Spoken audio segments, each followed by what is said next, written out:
The fire started in Benton County on the median of the Interstate 82 north of Locust Grove Road. We've estimated approximately 5,000 acres involved.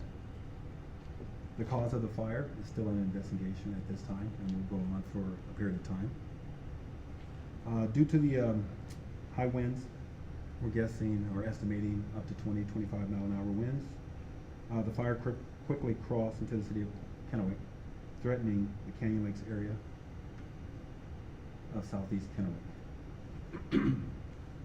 We have 2 reported injuries. None were transported by Kennewick Fire. Both went by private vehicle.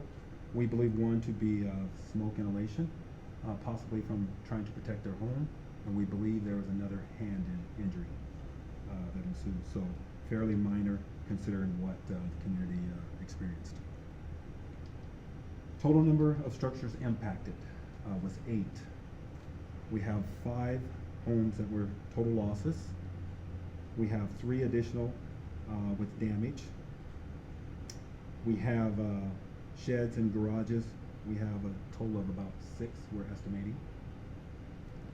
The list of agencies participating in this event. We have 59 apparatus and 159 people.